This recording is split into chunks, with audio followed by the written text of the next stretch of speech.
नमस्कार, आप देख रहे हैं SPN 9 न्यूज और मैं हूं आपके साथ मनीष कुमार सैनी। उत्तर प्रदेश में 10 विधानसभा सीटों पर उपचुनाव होने वाले हैं और ऐसे में अखिलेश यादव की समाजवादी पार्टी काफी मजबूत स्थिति में दिख रही है। लेकिन देखा जाए तो भारतीय जनता पार्टी की अंतर्कलह आने वाले विधानसभा के उपचुनाव पर कहीं ना कहीं उनको घेरती हुई नजर आ रही है, क्योंकि देखा जा रहा है जिस तरीके से केशव प्रसाद मौर्य और सीएम योगी आदित्यनाथ के बीच एक तीखी नोकझोंक जारी है, उससे पार्टी बिखरती हुई नजर आ रही है। एक खेमा सीएम योगी आदित्यनाथ की तरफ जाता हुआ दिख रहा है तो वहीं दूसरा खेमा केशव प्रसाद मौर्य की तरफ रुख करता हुआ दिख रहा है। लेकिन देखा जाए तो समीक्षा बैठक होती है लखनऊ में और उसमें सीएम योगी आदित्यनाथ की मौजूदगी में केशव प्रसाद मौर्य और ब्रजेश पाठक जैसे बड़े चेहरे या यूं कहे दोनों डिप्टी सीएम वहां नहीं जाते हैं। तो ऐसे में स्थिति साफ है कि दोनों के बीच जो यहाँ पर तीखी नोकझोंक चल रही है उसका प्रभाव कहीं ना कहीं आने वाले विधानसभा के उपचुनाव पर पड़ता हुआ नजर आएगा। और देखा जा रहा है जिस तरीके से भारतीय जनता पार्टी अपना वजूद उत्तर प्रदेश की राजनीति में से खोती हुई नजर आ रही है, तो उसके बाद कहीं ना कहीं अभी कयास लगाए जा रहे हैं कि आने वाले विधानसभा चुनाव में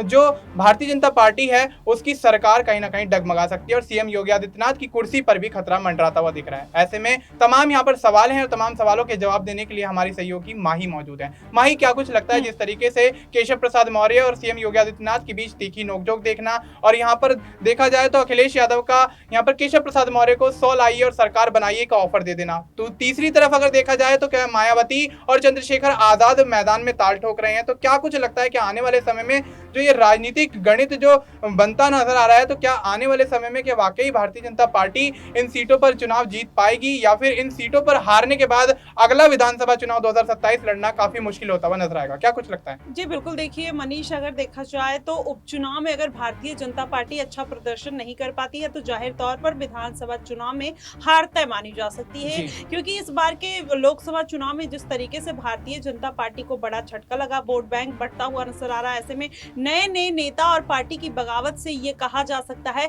कि कहीं ना कहीं बड़ा एक चेंज देखने को मिल सकता है। वहीं अगर देखा जाए तो उपचुनाव जो इस बार के होने वाले हैं वो बेहद निर्णायक भूमिका में जाने वाले हैं और इस बार अगर भारतीय जनता पार्टी 3 से 4 सीटें नहीं निकाल पाती है तो जाहिर तौर पर वो सीटें कहीं ना कहीं अखिलेश यादव के खेमे में जाएंगी और जनता के बीच में मैसेज भी जाता हुआ नजर आएगा कि कहीं ना कहीं अखिलेश यादव का जो वर्चस्व बढ़ रहा है वहीं भारतीय जनता पार्टी धीरे धीरे कम होती हुई नजर आ रही है। और भारतीय जनता पार्टी जिस तरीके से तमाम मुद्दों पर घिरती रही है विपक्ष के द्वारा, तो ऐसे में अब जनता का भी मन है जो वो हटने लगा है। अब ऐसे में अब नई नई पार्टियां जनता तलाश रही है। ऐसे में आप कभी भी देखेंगे कि 10 से 15 साल एक ही सरकार और किसी भी अलग चीजों पर विकास कार्य ना करना कहीं ना कहीं ये पार्टी के लिए और जनता के लिए, दोनों के लिए कहीं ना कहीं बहुत बोरिंग सा हो जाता है और जनता फिर अपने नए मुद्दे तलाशने लगती है, नई सरकार तलाशने लगती है जिससे उनको आने वाले दिनों में और बेहतर अपॉर्चुनिटी मिलती हुई नजर आए। तो इन सब मुद्दों को अगर भारतीय जनता पार्टी छोड़ देती है तो जाहिर तौर पर इसका नुकसान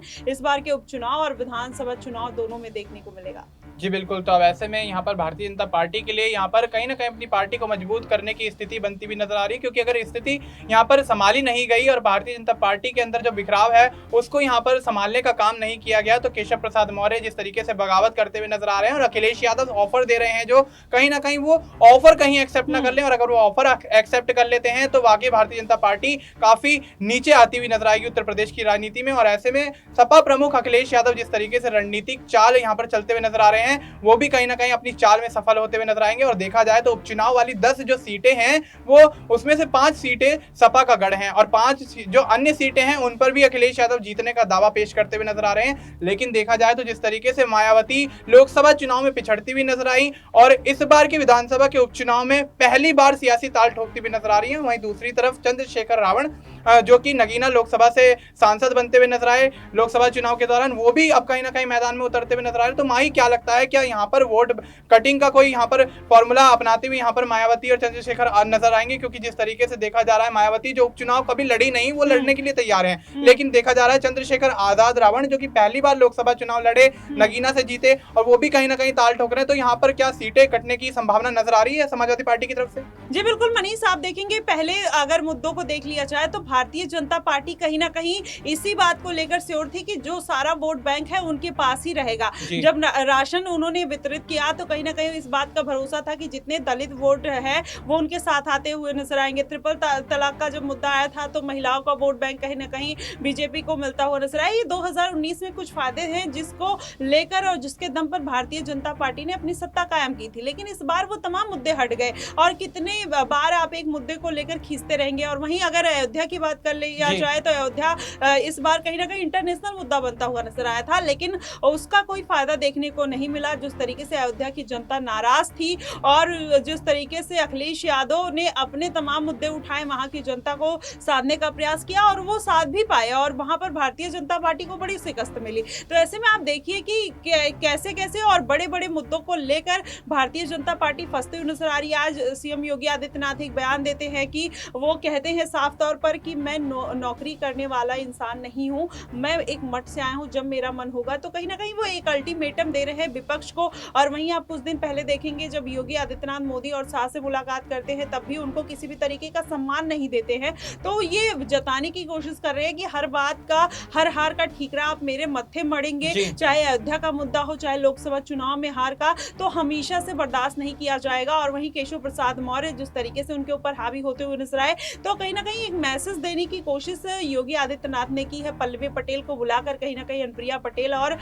देखा जाए तो केशव प्रसाद मौर्य को एक जवाब दिया है। तो आप देखिए कि जो तमाम कड़ियों को अगर जोड़ा जाएगा तो ये बात निकाली जा सकती है कि भारतीय जनता पार्टी में अंतर्कलह जरूर है। और जिस तरीके से इस बार के उपचुनाव में अगर टूट हो जाती है तो कहीं ना कहीं उपचुनाव की सीटों पर असर देखने को मिलेगा। और साथ साथ उसके देखा जाए तो अब हिंदुत्व का मुद्दे को छोड़कर कहीं ना कहीं शिक्षा, महंगाई, नौकरी और बेरोजगारी, ये जो तमाम मुद्दे हैं कहीं ना कहीं उस पर ध्यान देने की जरूरत है। अगर इस पर ध्यान देते हैं चंद्रशेखर आजाद रावण की तरह तो मुझे लगता है कि भारतीय जनता पार्टी एक बड़ी पार्टी है और जनता का जनाधार भी उनके साथ है। कुछ चीजों को अगर वो कमियों को दूर कर लेगी तो आने वाले विधानसभा चुनाव हो चाहे इस बार के उपचुनाव, दोनों में वो अपनी जीत हासिल करते हुए नजर आएगी। जी बिल्कुल। तो अब भारतीय जनता पार्टी को जनता से जुड़े हुए मुद्दों पर काम करना चाहिए। बेरोजगारी, शिक्षा और यहाँ पर विकास की अगर बात करें तो इन तमाम मुद्दों पर काम करती हुई अगर भारतीय जनता पार्टी आगे बढ़ेगी तो बेशक यहाँ पर सपा के खिलाफ यहाँ पर चुनावी मैदान में जीत हासिल कर सकती है। और देखा जा रहा है जिस तरीके से विधानसभा चुनाव 2027 में होने हैं उसमें भी अगर सीएम योगी आदित्यनाथ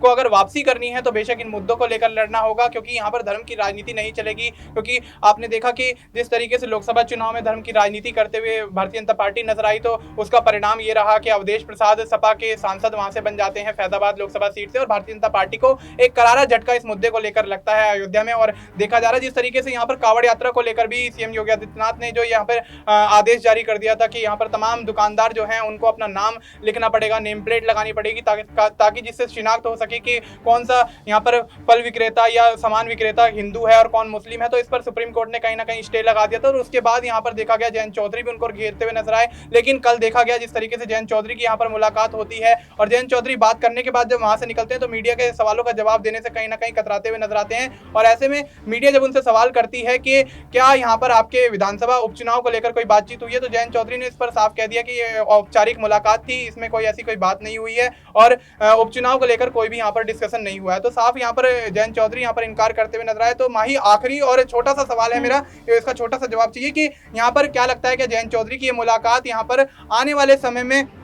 उत्तर प्रदेश की राजनीति में कुछ बदलाव ला सकती है? क्या कुछ लगता है आपको? जी बिल्कुल, देखिए इसमें कोई दो राय नहीं। इस बार उत्तर प्रदेश की जो राजनीति का रुख रहा है अखिलेश यादव की तरफ मुड़ता हुआ नजर आया। लेकिन वही मैंने पहले भी कहा कि अगर इस बार एनडीए एक साथ हो जाता है और बीजेपी में जो पड़ी टूट है वो संभल जाती है तो कहीं ना कहीं जाहिर तौर पर भारतीय जनता पार्टी पुरानी गलतियों से सीख लेकर अगर इस बार के चुनाव में, उपचुनाव में अपने प्रत्याशियों को चुन कर उतारती है और वो पुराने प्रत्याशियों पर फिर से भरोसा जताएगी। इसमें संघमित्रा मौर्य, अपर्णा यादव और वरुण गांधी जैसे नेता है, अगर इन लोगों को फिर से मौका दिया जाता है तो कहीं ना कहीं वो वोट बैंक फिर से वापस आता हुआ दिखाई देगा और भारतीय जनता पार्टी को बड़ा फायदा होने की संभावना भी है। जी बिल्कुल। तो अब ऐसे में पुराने चेहरों पर कहीं ना कहीं अगर भारतीय जनता पार्टी इन उपचुनाव में और आने वाले विधानसभा चुनाव 2027 में दांव लगाती है तो बेशक यहाँ पर भारतीय जनता पार्टी के पक्ष में फैसले जाते हुए दिख सकते हैं, निर्णय जाते हुए दिख सकते हैं, परिणाम जाते हुए दिख सकते हैं। और ऐसे में अगर भारतीय जनता पार्टी यहाँ पर ये गलती करती है, किसी और को यहाँ पर चेहरा बना देती है, चुनावी मैदान में, तो यहाँ पर बेशक यहाँ पर भारतीय जनता पार्टी को बड़ा झटका लग सकता है। और अखिलेश यादव